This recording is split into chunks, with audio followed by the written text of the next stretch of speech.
சட்டமன்ற தொகுதியில் சுமார் 50,000 வாக்குகள் வித்தியாசத்திலே வெற்றி பெறப் போகிறார் என்று சொன்னால், தமிழகத்தில் விடியலை தருகிறேன் என்று சொல்லி விடியா திமுக அரசு 525 வாக்குறுதிகளை கொடுத்து மக்களை ஏமாற்றி 5 ஆண்டு காலம் வஞ்சித்திருக்கிறது.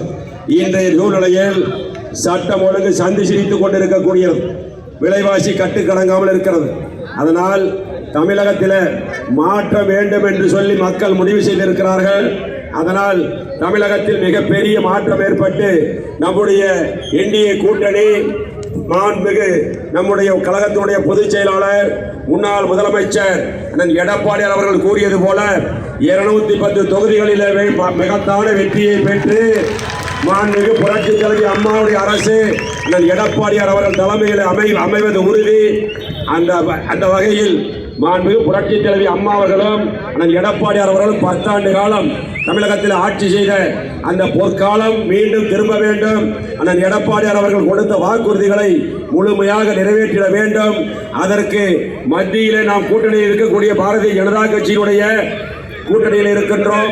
நம்முடைய பாரத பிரதமர் மாண்புமிகு நரேந்திர மோடி அவர்கள் நம்முடைய மாநிலத்திற்கான நிதிகளை கொடுத்து அண்ணன் அவர்கள் கொடுத்திருக்கக்கூடிய வாக்குறுதிகளை முழுமையாக நிறைவேற்றி தருவோம் என்று சொல்லி உங்களுடைய பொன்னான வாக்குகளை எல்லாம் நம்முடைய வெற்றி வேட்பாளர் கே செல்வகுமார் அவர்களுக்கு இரட்டை இலை சின்னத்திலே முத்திரை வேண்டும்.